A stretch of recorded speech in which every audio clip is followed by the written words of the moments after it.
కర్నూలు జిల్లాలో బంద్ ఎలా కొనసాగుతుందో మా కరెస్పాండెంట్ లోకేష్ అందిస్తారు. Lokesh, over to you.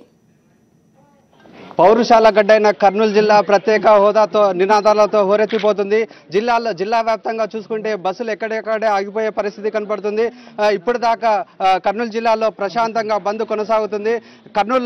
కర్నూలులో కూడా వైఎస్ఆర్సీపీకి చెందిన శ్రేణులు అందరూ ఉదయాన్నే 5 గంటల ప్రాంతం నుండే ఈ ధర్నా కార్యక్రమంలో పాల్గొంటున్నారు. బంద్ను ప్రశాంతంగా జరిగే విధంగా పాల్పడుతున్నారు. ప్రస్తుతం కొంతమంది నాయకులు ఉన్నారు, వారితో మాట్లాడే ప్రయత్నం చేద్దాం. మీరు చెప్పండి, ఈ రోజున్న పరిస్థితి చూస్తుంటే ఈ బంద్ ఎలా కొనసాగుతుంది అంటారు?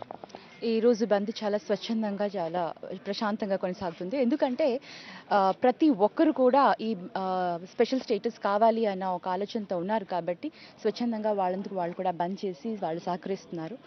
ప్రతి ఒక్క ఆంధ్ర పౌరుడు ఎక్స్పెక్ట్ చేసేదే స్పెషల్ స్టేటస్ కోసం. దానికోసం అందరూ కూడా ప్రశాంతంగా బంద్లో పార్టిసిపేట్ చేసి వాళ్ళ నిరసనని సెంట్రల్ గవర్నమెంట్కి ఎక్స్ప్రెస్ చేస్తున్నారు, తెలియచేస్తున్నారు. ఏ విధంగా వాళ్ళు సఫర్ అవుతున్నారు, ఇంకా ఫ్యూచర్లో ఎంత సఫర్ అవ్వబోతున్నారు అనేది ఈ బంద్ ద్వారా ఎక్స్ప్రెస్ చేస్తున్నారు. జిల్లా వ్యాప్తంగా బంద్ కొనసాగుతుంది. కొన్ని చోట్ల మాత్రము కొంతమంది నాయకులని అదుపులో తీసుకోవడము ఇలాంటి పరిస్థితి కనపడుతుంది. మీరేమంటారు?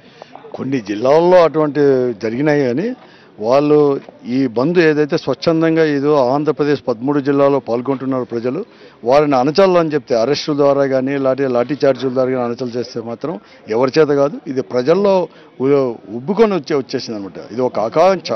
ఎప్పుడైతే ప్రత్యేక హోదా వస్తేనే ఈ 13 జిల్లాలు కూడా అభివృద్ధి కూడా అవుతాయి, పరిశ్రమలు వస్తాయి, మా అందరికీ ఉద్యోగాలు కూడా దొరుకుతాయని చెప్పేసి ప్రజలు నమ్ముతున్నారు, దాన్ని అడుగుతున్నారు. దాన్ని సాధించుకునేంత వరకు కూడా ప్రజలు విస్తరించరు. దాన్ని చెప్పడానికే ఈరోజు వైఎస్ఆర్ కాంగ్రెస్ పార్టీ తరఫున బంద్ కూడా పిలిపించినాం. బంద్ పెద్ద ఎత్తున కూడా ఇప్పటికే 11:30 కావస్తుంది. పెద్ద ఎత్తున కూడా విజయవంతమైంది. అందరూ కూడా స్వచ్ఛందంగా ప్రజలే ఈరోజు పాల్గొంటున్నారు. యువకులు అందరూ, విద్యార్థులు కానీ అందరూ కూడా పాల్గొంటున్నారు. పార్టీ అధ్యక్షుడు జగన్మోహన్ రెడ్డి పిలుపు మేరకు వామపక్షాలు కావచ్చు, ప్రజా సంఘాలు కావచ్చు, మీకు ఎటువంటి మద్దతు తెలుపుతున్నారు? అందరూ కూడా సంపూర్ణంగా మద్దతు తెలుపుతున్నారు. ఈరోజు బంద్ చూస్తే నిజంగా నేనే చాలా ఆశ్చర్యం వేసింది. ప్రజలందరూ ఇంత స్వచ్ఛందంగా జగన్మోహన్ రెడ్డి గారి పిలుపుకు స్పందించి బంద్ చేసినారంటే చాలా ఆశ్చర్యకరం. వామపక్షాలు కానీ, మిగతా పార్టీలు కానీ, ఎంఐఎం పార్టీలు, మిగతా అన్ని పార్టీలు మాకు మద్దతు తెలిపినాయి. బంద్లో వాళ్ళు ప్రత్యక్షంగా పాల్గొని బంద్ చేపిస్తున్నారు. రెండోది అదే ఆఫీసర్లు కానీ, ఉద్యోగస్తులు కానీ, వాళ్ళు కార్మిక సంఘాలు, తర్వాత విద్యార్థి సంఘాలు అందరూ కూడా, విద్యా సంస్థలు అయితే వాళ్ళు హాలిడే ప్రకటించేసినారు. కాబట్టి ఇట్లా అన్ని రకాలుగా ఈ బంద్కు సపోర్ట్ ఇస్తున్నారు. ముఖ్యమైన కారణం ఏమంటే ఈ స్పెషల్ స్టేటస్ అనేది లేకుండా పోతే ఈ రాష్ట్రం అధోగతి పాలవుతుంది.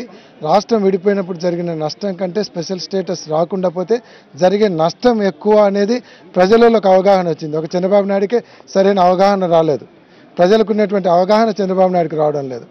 అదేమన్నా సంజీవిని అమృతం అంటున్నాడు, ఒక హేళన చేసి మాట్లాడుతున్నాడు. ఈరోజు ఖచ్చితంగా మేము చెప్తాం, ఇది సంజీవిని అమృతం ప్రత్యేక హోదా అనేది.